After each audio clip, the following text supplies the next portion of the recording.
رسوله الكريم اما بعد فاعوذ باللہ من الشیطان الرجیم بسم اللہ الرحمن الرحیم۔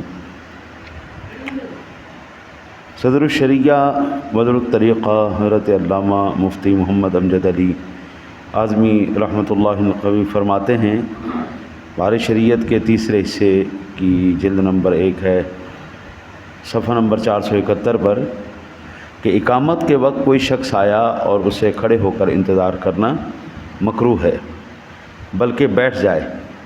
جب حی علی الفلاح پر مؤذن پہنچے تو اس وقت کھڑا ہو، یوں ہی جو لوگ مسجد میں موجود ہیں وہ بیٹھے رہیں، اس وقت اٹھیں جب مکبر حی علی الفلاح پر پہنچے، اور یہی حکم امام کے لیے ہے۔ آج کل اکثر یہ رواج پڑ گیا ہے کہ وقت اقامت سب لوگ کھڑے رہتے ہیں، بلکہ اکثر جگہ تو یہاں تک ہے کہ جب تک امام مصلی پر کھڑا نہ ہو اس وقت تک تکبیر بھی نہیں کی جاتی۔ یہ خلاف سنت ہے، یہ سنت کے خلاف ہے۔ خاتم المحققین علامہ ابن شامی عابدین شامی رحمۃ اللہ تعالی علیہ نے حی علی الفلاح پر کھڑے ہونے کے بارے میں 14 کتابوں کا حوالہ دیا ہے، اور فتاوی شامی میں وہ لکھتے ہیں کہ بدائے وغیرہ میں ہے کہ متن اور شرح میں یہ ہے کہ حی علی الفلاح کہنے پر کھڑا ہو۔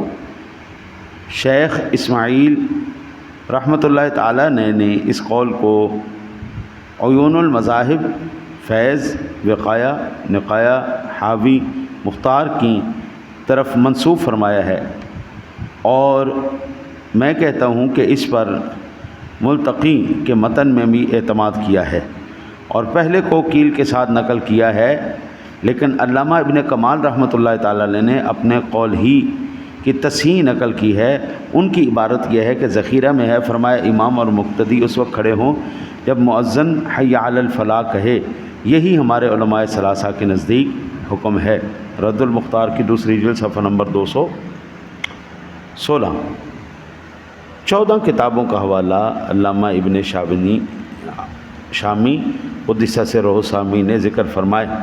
اس کے علاوہ تنویر الابصار، در مختار، عمدۃ القاری اور خود رد المختار، تو کل 18 کتابیں ہیں، اور حکم شرع ماننے کے لیے اور اس پر عمل کرنے والے کے لیے ایک ہی کتاب کافی ہے، اور نہ ماننے والے کے لیے اگر پورا ذخیرہ بھی نقل کر دیا جائے تو ناکافی ہے۔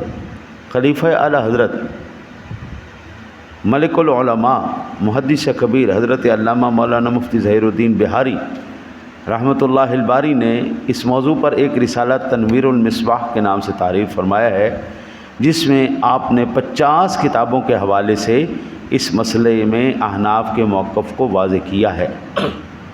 تفصیل کے لیے اسے ملاحظہ فرمائے، اور اللہ تعالیٰ حکم شرعی پر عمل کرنے کی سعادت ہمیں عطا فرمائے۔ یہاں تک تھا یہ تکبیر جب کہی جائے تو ہم کس وقت کھڑے ہوں۔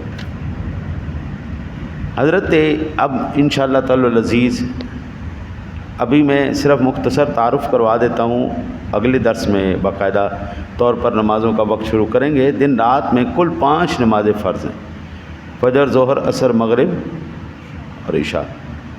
ان 5 نمازوں کا اللہ تعالیٰ کی طرف سے وقت مقرر ہے، اور جس نماز کا وقت مقرر ہے اس نماز کو وقت میں پڑھنا فرض ہے۔ وقت نکل جانے کے بعد نماز قضا ہو جاتی ہے۔ انشاءاللہ تعالی العزیز زندگی رہی نا تو انشاءاللہ اب اگلے درس کے اندر میں آپ کو نمازوں کا، ایک تو یہ نمازوں کا وقت ہے نا جو ہم کڑیوں کے اوپر لکھتے ہیں، یہ والا نہیں، وہ وقت جو اللہ اور اس کے رسول صلی اللہ علیہ وسلم نے مقرر کیا ہے۔ ابتدائی وقت کیا ہے اور انتہائی وقت کیا ہے، آخری وقت کیا ہے۔ انشاءاللہ تعالی العزیز اللہ تعالیٰ کے فضل سے عصر کے درس میں یہ میں تفصیل سے عرض کروں گا۔ اللہ تعالیٰ سے دعا ہے اللہ تعالیٰ آپ کو مجھے وہ طریقہ جو اللہ کے رسول کا اور صحابہ کا طریقہ ہے، سلف صالحین کا طریقہ ہے، اس طریقے پر اللہ کے اور اس کے حبیب کے حکم کے مطابق نماز ادا کرنے کی توفیق عطا فرمائے۔